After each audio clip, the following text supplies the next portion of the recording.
সাকিব, আপনার কাছে জানতে চাই যে আহ, ডাক্তার জোবাইদা রহমান তো এসেছেন এবং তিনি এখন এভারকেয়ার হাসপাতালে আছেন। চিকিৎসকদের সাথে কি কি বিষয়ে কথা হয়েছে, সে বিষয়ে কি তথ্য আছে এই মুহূর্তে কিছু জানতে পেরেছেন কিনা?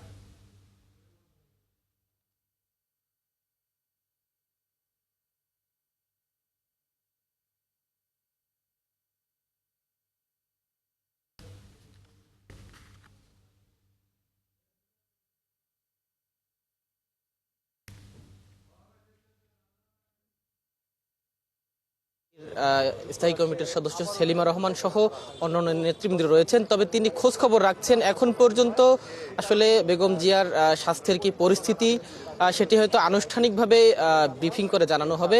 তবে ডাক্তার জোবাইদুর রহমান তিনি হাসপাতালে পৌঁছেছেন এবং বেগম জিয়ার কাছে তিনি সার্বিক খোঁজ খবর রাখছেন। বিএনপির মহাসচিব মির্জা ফখরুল ইসলাম আলমগীর তিনি যেটি জানিয়েছেন যে বেগম জিয়ার শারীরিক পরিস্থিতি যদি উন্নত হয়, বিদেশে নেওয়ার পরিস্থিতি হয়, তাহলে শর্ত সাপেক্ষে আসলে রোববারে তাকে বিদেশে লন্ডনে নেওয়া হতে পারে। তবে এখনো সেটি নিশ্চিত নয়। আপনি জানেন যে কাতারের আমিরের দেওয়া যে এয়ার অ্যাম্বুলেন্স সেটি আসবার কথা ছিল আজকে, যেটি আজকে আসেনি। তবে সেটি আগামীকাল অর্থাৎ শনিবার আসতে পারে, তেমন তথ্যই জানানো হয়েছে। যদি আগামীকাল কাতারের সেই এয়ার অ্যাম্বুলেন্সটি আসে, তবে রোববার এবং বেগম জিয়ার শারীরিক পরিস্থিতির যদি উন্নতি হয়, তাহলে আসলে রোববারে তাকে লন্ডনের উদ্দেশ্যে চিকিৎসার জন্য নেওয়া হবে। শারীরিক সার্বিক পরিস্থিতি পর্যবেক্ষণ করছেন ডাক্তার জোবাইদুর রহমান। তিনি এসছেন, তার সঙ্গে যুক্তরাজ্য এবং চীন থেকে যে চিকিৎসক দল এসছেন বেগম জিয়ার স্বাস্থ্য পরিস্থিতি পর্যবেক্ষণের জন্য, তারা রয়েছেন। তারাও আসলে সার্বিক পরিস্থিতি এখন পর্যবেক্ষণ করছেন। হয়তো আনুষ্ঠানিকভাবে বেগম জিয়ার যে ব্যক্তিগত চিকিৎসক ডাক্তার AZM জাহিদ হোসেন তিনি ব্রিফিং করে আমাদেরকে সে তথ্য দিতে পারবেন।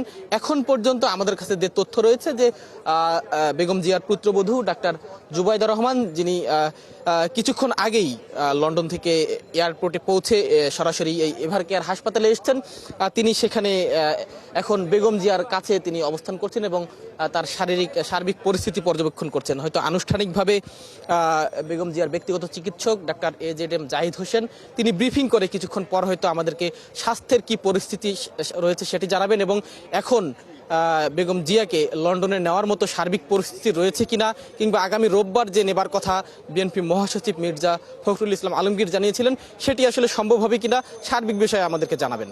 লিনিয়া। শাহিদুজ্জামান সাকিব, অনেক ধন্যবাদ।